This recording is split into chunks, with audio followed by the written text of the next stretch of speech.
Marshall Stamper, Tahric Finn, TaipeBJJ.com. We're here bringing you UFC recaps, Jiu-Jitsu recaps. I just went to California. Tahric hurt his back. What is going on in the world? We have answers. You have questions. Type them. Let us know. What should we talk about? Send us a message on Instagram. What's up, Tahric? How you doing, man? We talked about Volkanovski taking the match. What do you think? What were your thoughts on that whole thing? So going into it, we're very concerned. We've gone on the record, and I found no solace with this. Alexander Volkanovski, one of the best UFC champions ever. He's right up there with all of them. He got knocked out a couple months ago. I forget how long ago it was, but it was a couple months ago. Islam Makhachev fight. Islam Makhachev knocked him out not that long ago. Directly after the fight, he had this fight lined up with Ilia Topuria. Maybe he underestimated Ilia Topuria. Maybe he just wants to keep fighting. He went on the record saying that for his mental health, he likes to just keep fighting, keep grinding. How long ago was this? Let me see here. That was... Where's the date? I see a lot of statistics. Yeah. Wikipedia has the dates. UFC.com is not good with dates. Okay. But anyway, we were coming in feeling he was compromised mentally in a couple different dimensions. And Ilia Topuria was incredible. He looked unbelievable. The fight was very competitive. Maybe Volkanovski was winning. And then Topuria landed the most beautiful right hand maybe anyone's ever thrown ever. And it was perfect, right on the chin. Volkanovski goes to sleep. Yeah. New champion, Ilia Topuria, celebrated with 300 people inside the octagon. Yeah. They took photos for an hour and a half. It was a great party. Yeah, and the way that the punch landed, I mean, I think a punch like that possibly could have knocked out most people, but Volkanovski, he's a tough, durable guy, and it's not like the punch just knocked him dead. He didn't wobble around. It's just like lights out, which kind of happens to, so I don't know if this is the case or not, but this is something that does happen to people that have been getting knocked out. It's like the switch goes off faster. I don't know. I think he could have taken a little bit more time off. I would have liked to have seen him take more time off, but yeah, I don't know where I got this from, but I always thought it's like if you get knocked out, it's like no, not even fight camp for 6 months. Yeah. And we just saw on the computer that he got knocked out October 21st. He got knocked out so recently that my girlfriend has only seen Volkanovski get knocked out. She thinks he sucks. Yeah, like, why do people like this guy? He keeps getting knocked out. No, he won lots for a long time. And so this was, I think it was all right. It could have been much worse. He didn't get embarrassed or anything. Ilia Topuria won the fight, got the title, and I hope Volkanovski takes a long time off. He talked about an immediate rematch. I don't see a need for that. He's a wild man. So, I mean, these fighters cannot be responsible for their own safety. There needs to be somebody to calm the wild down around them, because they're doing a job that most of us wouldn't want to do, even if we're able to do it. Like, I can't remember who was talking about this, but the idea that the most elite athletes will go to, say, the NFL. And there was a conversation about when the money comes up, like, so when UFC money is closely matched to NFL money, you're going to see so many more of these high-level talents coming to the UFC, which I think is kind of true, but somebody also brought up the fact that a lot of these guys are not going to want to do this job of getting punched in the face and kicked in the legs, and it's not fun for most people. So, Even Brock Lesnar struggled with that. There's reports where they'd bring in guys to spar with him, and the guy would start sparring and punch him, and Brock would storm out of there, and they'd have to have like a meeting with the team, like, oh no, we don't punch Brock, we don't. And you could kind of see it in his fights. When he met a little adversity, he crumbled. Yeah, and that's what happened for most people. That's a very normal response. Yeah, he's an example of a super athlete going into fighting, which fighting, it is a sport, but it's also just fighting. Like, this is the most basic and primal way for people to settle their arguments or disputes, or to conquer countries, or steal or to survive. Like, this is the most base survival thing, and it's been turned into a sport. And there's not going to be a lot of people that are going to want to do this as a job or for fun when there are other ways of making money out there. So because these guys are going in there and they kind of embrace this kind of struggle and a job, I don't think they're always going to be the best people to judge their own when to stop, when to take a break, when to slow down. It's kind of a sign of mental illness to sign up for the job anyway. Yes. And then it's not like it heals that. Yeah. Getting hit in the head doesn't heal your mental illness. Yeah, and to be a great fighter, you have to fight when you're injured. If you break a hand, you keep the fight going. You still try to throw those punches with that, like, everything that a doctor would say no to. This is part of the job, and that's a part of the job that you have to do to be good. You have to throw medical advice out the window and do things that hurt, do things that can shorten your life. Yeah, and that's why it's tough as a fan. These guys become our heroes, and then they get a little older. Volkanovski's 35 now, and so that's around the time where fighters can get hard to watch. Yeah, they were talking about him being old, and he actually played into it, which didn't funny. It didn't age very well. It was so funny. So he would be pretending to fall asleep in press conferences. He was wearing the old newsboy hat and glasses, like playing into the idea that he's old at 35, which is not old, but in fighting years, it is old, especially for the lower weight divisions. Yeah, that's kind of old. Yeah, Ilia Topuria is 27, so he's got many more years at the top of the sport. I don't know who his next fight will be, but whoever it is, I want to see it. I'm very excited. Volkanovski, I hope he takes a long time off. I hope we don't hear about him for a year. I think that'd be cool. I kind of doubt it's going to happen, but that's what I hope. Yeah, I think he needs it. He needs the needs the work. And that worries me, man. Shouldn't people have like to be healthy, right? Shouldn't you have like something else to fall back on? Go fishing for a month? Yeah, but wouldn't that be ideal? Like what's Stylebender doing now? Like that's a real good question I have. Reading comic books. Reading comic books. That's what I'm saying. That's something. It doesn't have to be anything cool. But I also think he's probably sparring a lot too. You think so? I think so. I've seen him doing a lot of jiu-jitsu. Yeah. Which is nice. Yeah. So to be jiu-jitsu is a great thing to fall back on for an MMA fighter. Yeah, it's great. I agree. Yeah, to be healthy is not the same as being great. It's usually the opposite. There are very few examples of athletes that are like, just great all around and great inside, great outside, good people, role models. Yeah. It's a hard. Usually those guys don't achieve greatness. It's a hard balance. I think maybe like GSP. Maybe. GSP is up there. Anderson Silva all the way until he got popped would have been that guy. Think so? Yeah. Who else? I mean, John Jones is the greatest to me ever, but kind of a dirtbag. Yeah. Yeah, he's gotten a lot of trouble with the law. Yeah. So, I mean, but his personality matches the wildness of his job. Mm-hmm. What did you think of the Whittaker fight? I thought it was fun. It was close. It was a great fight. It was a great fight. Very close. Costa looked great in that fight. Costa looked great. Yeah, which we weren't so sure about Paulo Costa showing up. Like literally, like he might just not go to the event. He's coming overweight before. He's got all these weird excuses. Yeah. He's got like a bravado where he just kind of walks these things off, and so we don't really know what's going to happen. He showed up and he was incredible. Like I forgot how good Paulo Costa is. And props to the former champion Robert Whittaker, Bobby Knuckles, showed up to fight. He took a spinning kick to the face right at the end of round 1 and came back and did enough to win.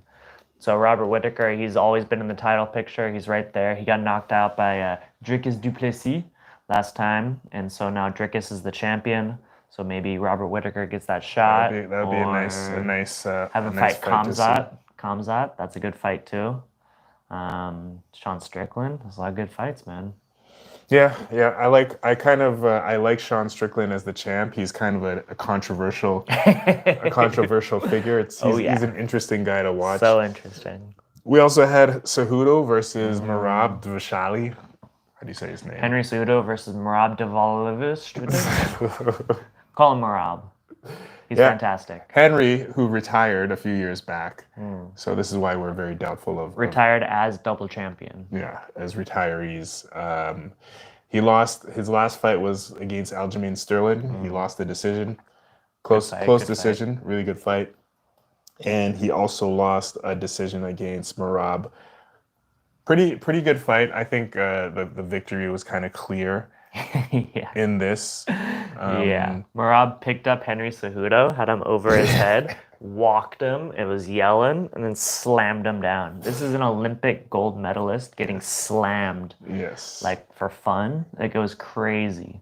Yeah. So Merab, he definitely looked like the champion. He looked like he's going to kill every single person. I guess because of this fight, he gets the winner of Sean O'Malley and Chito Vera, which is a great fight happening in just a couple weeks. I'm biased on that one. I used to train with Chito Vera, 10th Planet Irvine. He looked him in the gi one time and he got very upset. I feel like we're bonded. I hope he does well, but Sean O'Malley's incredible. I think it's a great fight. Merab comes in there, probably destroys the winner of that. I think so. Probably. He looks so Probably. good. Yeah, he's so good. So good and having fun. Yeah. That's a great combination. Yeah, I would say, like, any of these kind of Arab/Russian guys, UFC belongs to them right now. It's a hard thing to beat, man. Yeah, if you see, they're like grateful for the opportunity with an incredible work ethic. Yeah. If you see like an Islamic or a Muslim sounding name, then yeah.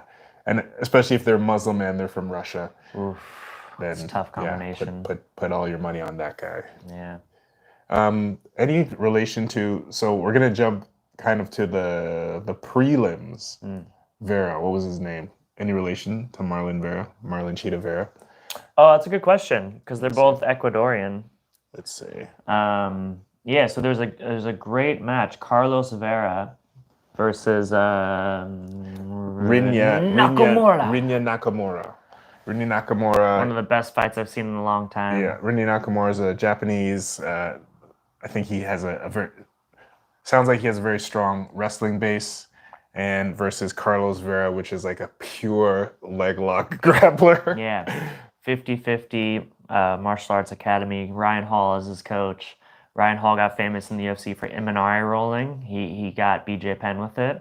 And then he tried it on Ilia Topuria and got messed up. Yeah, he got knocked out cold. Yeah, sometimes inverting and having the bottom, like attacking the legs doesn't always work. It's a very risky life. So in this match, though, even though I wouldn't say at any point Carlos was winning, I was amazed at how he took no damage from the bottom. Yeah. So he was constantly inverting, Imanari rolling, attacking the legs. Yeah. He was upside down for the whole match, and there was no point where I would have imagined that he would have been just getting hammer-fisted into oblivion. Yeah. And it never happened. He never took any damage.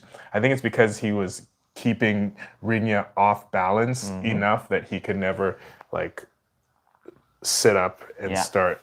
Like he never stopped moving. So even though Rinya had him kind of pinned, it was like a slippery fish. Like he couldn't hold him in any one position. So Vera, he was just chain attacking leg locks on every side in every direction.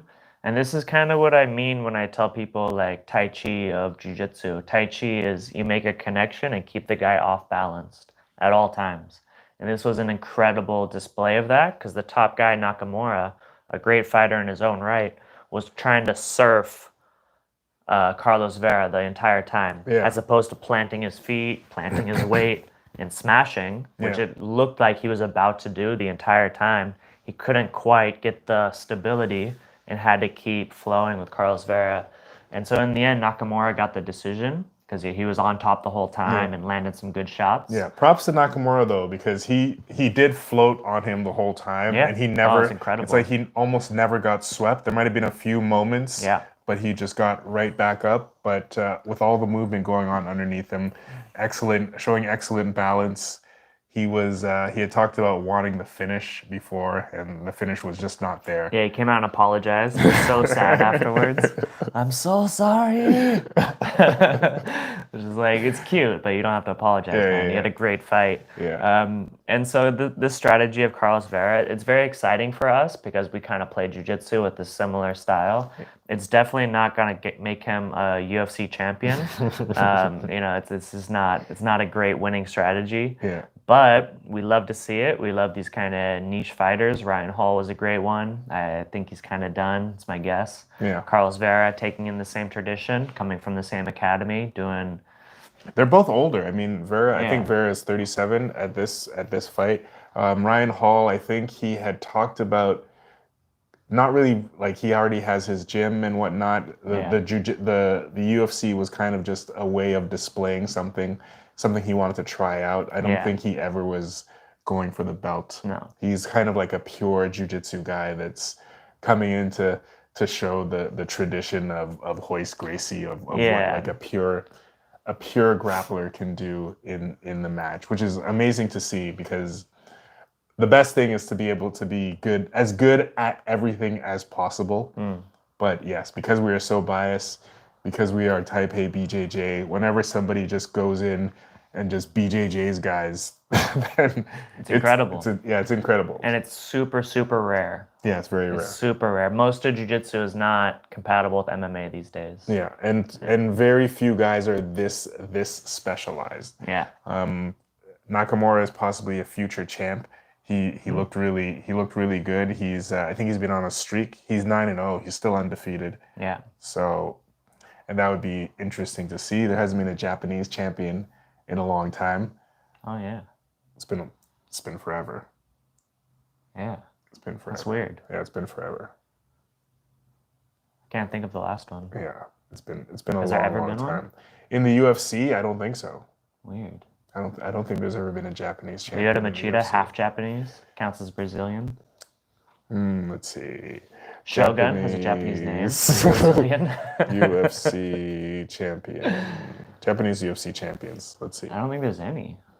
Has there ever been a Japanese UFC champ? No. Never. Weird. So a lot riding on the shoulders of Nakamura. That would be good. That would be good to see. Kyoji Haraguchi almost got it.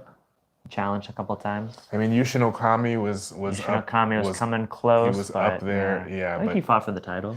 Yeah, but Anderson Silva. Unfortunately, he had to fight Anderson Silva. If Anderson Silva wasn't there to stop him, then Yushin Okami might have gotten it. But yeah, Anderson Silva was in my mind the greatest of all time. Yeah. The greatest of all time at his peak. Agreed. Yeah. So your trip, you went back to... I went back. I went to Costa Mesa, California, where I grew up. 10th Planet Costa Mesa, where I became good at jiu-jitsu. Went to go see my family, Chinese New Year. I went to go teach a Tai Chi class at 10th Planet Costa Mesa. I did this because I wanted to teach something, right? I wanted to do something on my trip. I wanted to make a little bit of cash. But I was like so embarrassed, like, oh, can I go to 10th Planet Costa Mesa, this big temple of jiu-jitsu, and teach them jiu-jitsu? I was too embarrassed to say that, so I was like, oh, I'll teach you guys Tai Chi. We'll do something different. Then I showed up there, and I started rolling with the guys, and I was like, oh, I could definitely teach these guys jiu-jitsu. I could definitely, definitely show something. So what did you show? What did you show as far as the Tai Chi? So Tai Chi, I run things differently. So a lot of Tai Chi, I have some real Tai Chi friends that are upset that I've claimed to be teaching Tai Chi because I don't know any of the forms. I don't know any of the history. I don't know any of the lineages. I don't know anything. But I do know... So you're just appropriating the name Tai Chi. No, well, so there's competitive Tai Chi, and this is the area of Tai Chi that I understand. Okay. So competitive Tai Chi is you make a circle, and you push the guy out of the circle. It looks a lot like sumo. Mm-hmm. So in my class, everyone's just kind of talking to themselves. I don't make chit-chat. I don't really like it. So while they're doing that, I just make a big circle on the mat. Sometimes you can use belts. This time I was using like jump ropes and like these pulley... bands, and make a big circle and just call them in and just push them out of the circle. Okay, next person. And without instructing, everyone gets what the game is. You push, you pull, get them out of the circle. Don't go out of the circle. Don't go down. A couple questions. Can you grab a leg? Nah, don't grab a leg. Can you clinch? Don't clinch. Just try to push, pull. And we do that. And then I showed him judo, because judo is a great way to learn Tai Chi. Judo, there's 4 steps to a judo throw. You make a connection, which in the gi is a grip. No gi, lots of other things you can do. Make a connection, knock them off balance. We call it kazushi. Step in and send them. Those are the 4 steps of a judo throw. And the first 2 are Tai Chi. Make connection and off balance at all times. Carlos Vera was doing this in his match from underneath. Every jiu-jitsu move that works has some sort of make a connection and knock them off balance. And then, so we really just try to play that perspective. Then we play the game, Tai Chi push hands. So were you doing judo throws? So you did push hands and then judo throws. Or sorry, pull it in the circle, then a little bit of judo throwing. Yeah. And then some push hands. Yeah. Nice. And so push hands is you start, hands connected, and push and pull and make a circle. And first one to move their feet loses. This is the heart and soul of all grappling, is make a connection, knock them off balance, and everything works. If your partner's off balance, wrestling is so easy. If your partner's off balance, judo is so easy. If your partner's off balance, jiu-jitsu is so easy. So that's what I did. And before the day before, I had a nightmare that we'd be doing these like soft Tai Chi moves, and then Nicky Rod was gonna come in, just the toughest dude in the world in my mind, just comes in the room and makes fun of me. I had a real nightmare. I woke up so early that day. And they almost came true. What did he say to you in your nightmare? Do you remember? Just. Why'd you do that? Why'd you do that, Nicky Rod? Don't do that. Don't do that, Nicky Rod. And this was a realistic fear because I knew he was in town. Because the 2 days prior, I went to Who's Number One, the Flow Grappling event, where Nicky Rod had a match against Victor Hugo. And so I knew he was in town. I knew he comes to 10th Planet Costa Mesa when he's in town. And he did come to open mat, and I did train with him there. And I did pass his guard one time. Oh, thanks, guys. I passed his guard, and he got me off with this side control escape, where he just launched me in the air from side control. 2 hands, launch. And I went about 3 feet back in front of his guard. Nice. And so it was a great trip. I had a lot of fun. The first interaction I had with Nicky Rod was he was training hard, and I went there like, oh, can I roll, please? He goes, yeah. And he goes and takes a sip of something and comes back. And I go, hey, man, I just really appreciate you doing that match on Friday. It was great to see. Thank you so much. He looks at me like pretty nicely. He goes, yeah. Thanks for saying that, man. And then slaps my head and kicks out my foot. We're just standing there chatting, and he foot sweeps me like so beautifully. Like it looked very violent, but it felt like nothing. Just, oh, now I'm sitting. And then we rolled like that. Wow. And it was an incredible experience. Thank you, Nicky Rod. I also rolled with J-Rod. J-Rod hit me with all his classic submissions. I got buggy choked. He hit me with this throw where we were standing, and he baited me to get an underhook on him. And I just got a lazy underhook, and he got a light overhook and sticked his leg across my thighs, and then the earth was hurling at my head, and I did a one-handed cartwheel, and we ended up him in a good position. I don't know the name of this move, but I love it. It's very incredible Tai Chi, just to get a little grip, and now you're the most off-balance thing in the world. Great. So fun. Nice. How many people came to your class? 7 people came to my Tai Chi class. One of them is a man named Panda, a 10th Planet black belt who's changing the Tai Chi game. He's the only one who really understands Tai Chi. Yeah. He can do it really well. Also, it was good that he was there. Oh my God, so good. And he showed us, we have a video called The Panda Push. And he showed this again, and it's really an incredible way of applying Tai Chi. Because Tai Chi, you need connection, you need off balance. So if you're feeling off balanced, you just fully push away on your partner, regain your own balance, ready to re-engage. I tried this on J-Rod. I tried this on Nicky Rod. It's good. It's real. Yeah, the panda push is good. I forget it sometimes because it's a push where you got to put your hand kind of right on his collarbone here, where the tendency is to push the shoulder. Yeah. But the panda push is you're stiff arming at the collarbone. Yeah.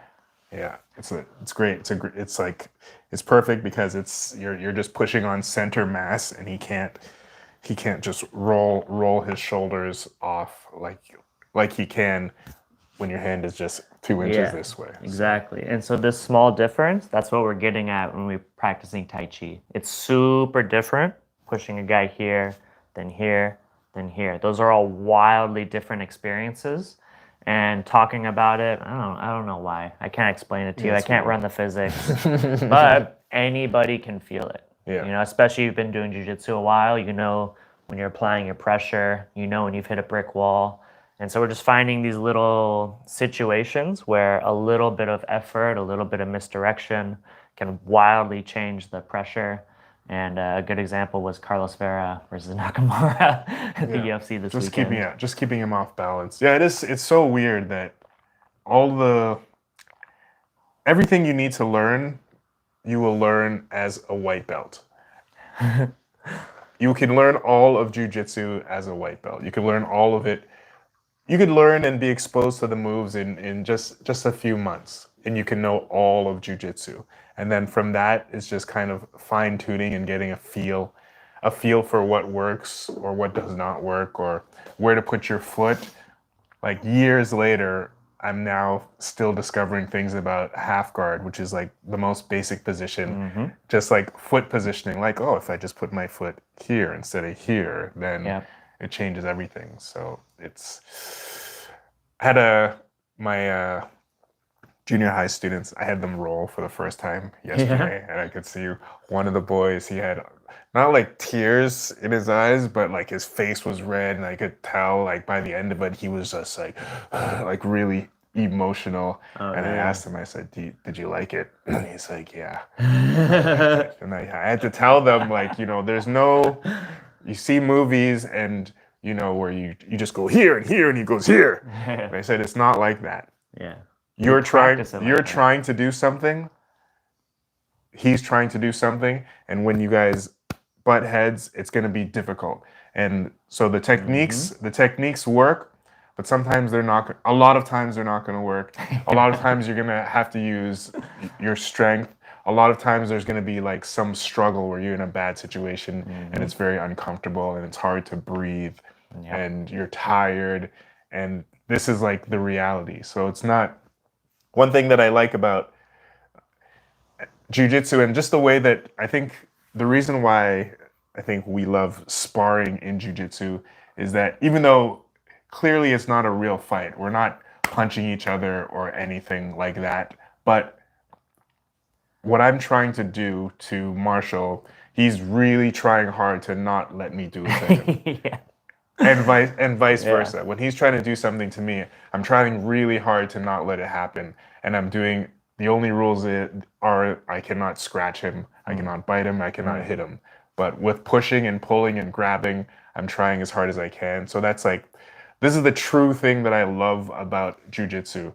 And the truth is sometimes a wrestler can come into the room and demolish everybody. And nobody can say, wait a minute, you weren't doing jiu-jitsu. This is just the truth of what is happening in this exchange. All wrestlers have great Tai Chi. Yeah.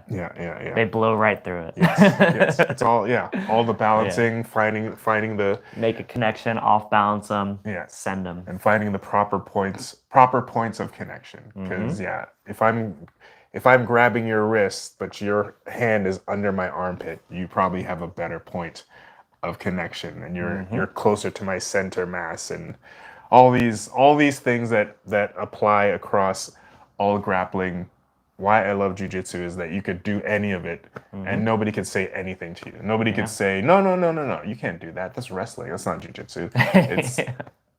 So that is the beauty. Unless you're in there like slamming dudes. When I was at 10 Planet Kotal, I had to tell guys like, hey, we don't quite wrestle like that.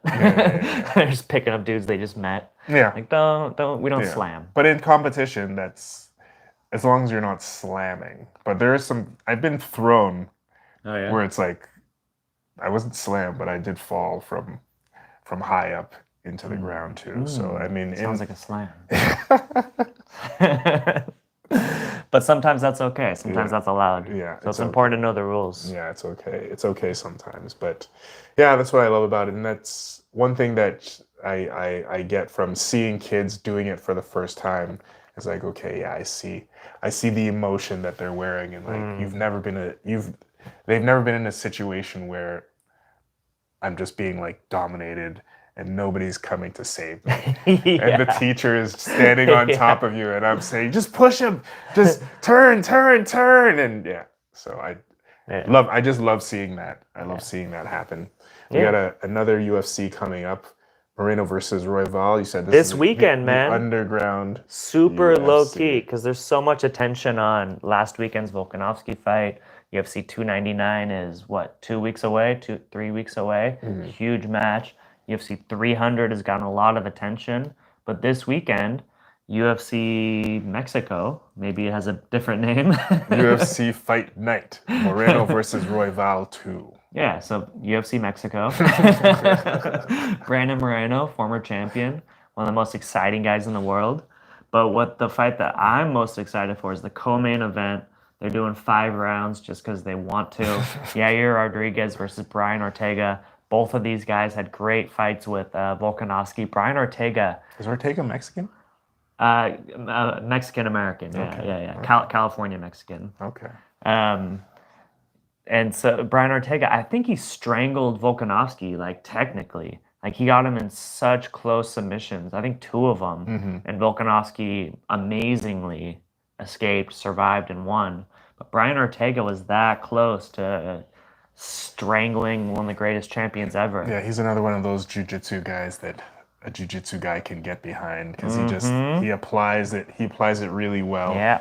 In MMA, and he has a pretty good submission rate. And he's got like the most direct lineage. Like he trains with Henner Gracie at the Gracie Academy. That's, who's Henner's father? Hoyler? No. Anyway.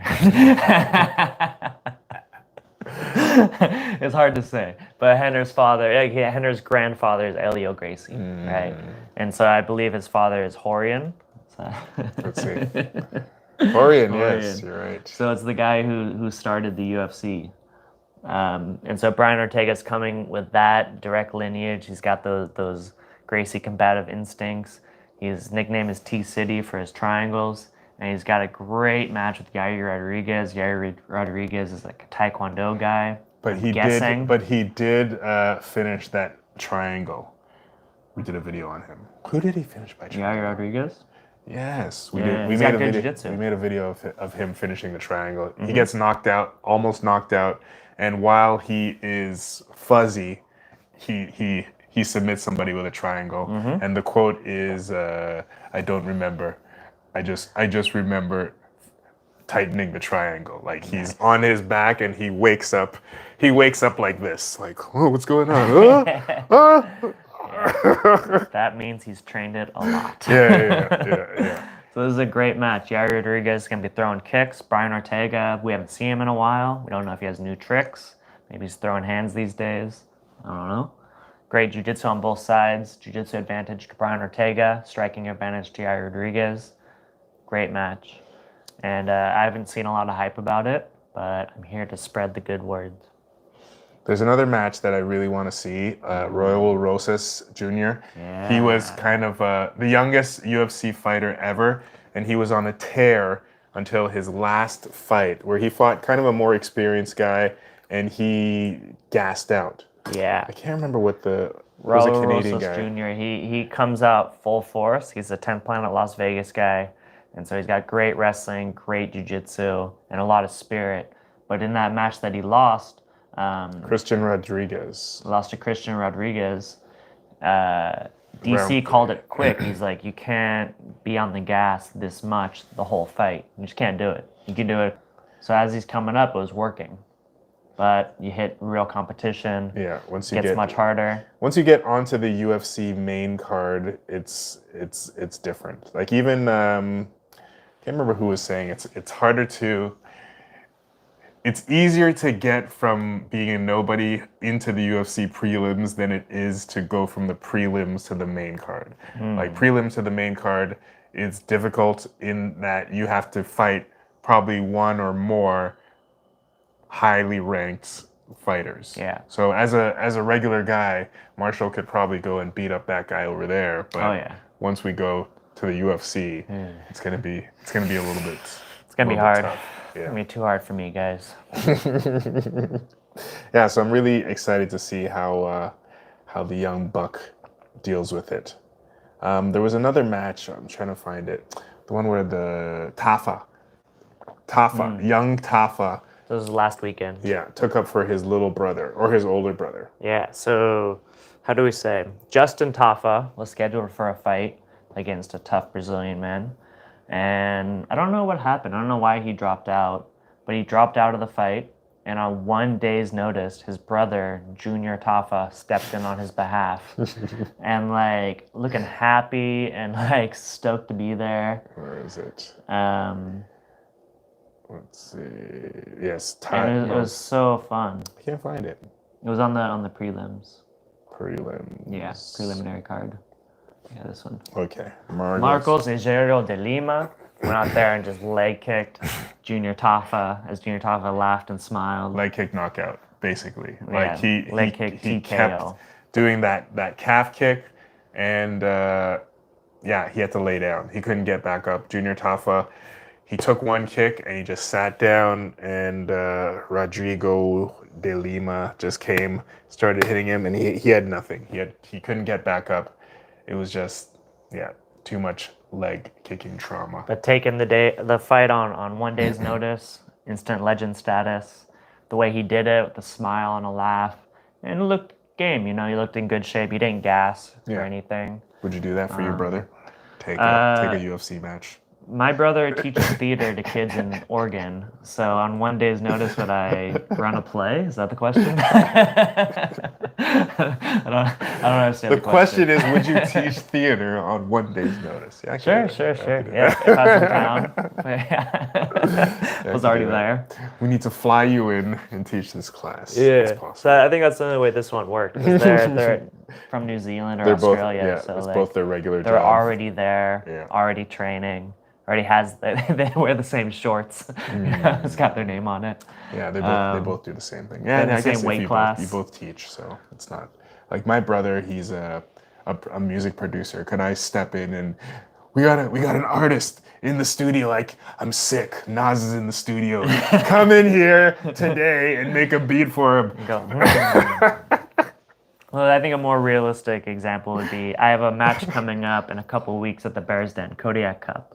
Brown belt, gi match. If I blow my knee out the day before, would you step in and do a gi match? I don't know. Possibly. Why not? Possibly, yes. Why wouldn't you? You're in shape, you train. Possibly. I guess you got a back injury. Yeah. When is this? It's in a couple of weeks, March 9th. Maybe. We'll see. We'll see how your knees hold up. Right now, they feel good. Yeah. Who's your match against? Daniel O'Rourke, a nice, one of the top MMA fighters in Taiwan, brown belt in the gi. It was a good match. We had one match before many years ago when I first came back to Taiwan from training at 10th Planet, and I dead ordered him immediately on the beach. I imagine this match will be different. I haven't worn a gi in a while. He's coming in great shape, bigger, stronger, way better cardio. He competes all the time. Yeah, he's got a match in Vietnam this weekend. Yeah. He does Muay Thai fights regularly. So this dude's in phenomenal shape. He's got a farm. He raises chickens. He's got a farm. He lives a natural life. He's a fighter with healthy other hobbies. Yeah. So, it's good. And he's one of the top guys at the Bears Den. Absolutely. He has a lot of responsibility there. Absolutely. He coaches. He's always there training. On his home turf, I'm coming in a gi match in a cage, which I love. It's gonna be interesting. Yeah. Nice. I can't claim to be too confident in this one, but I'm excited. I think it's gonna be fun. Something's gonna happen. Try to make something work.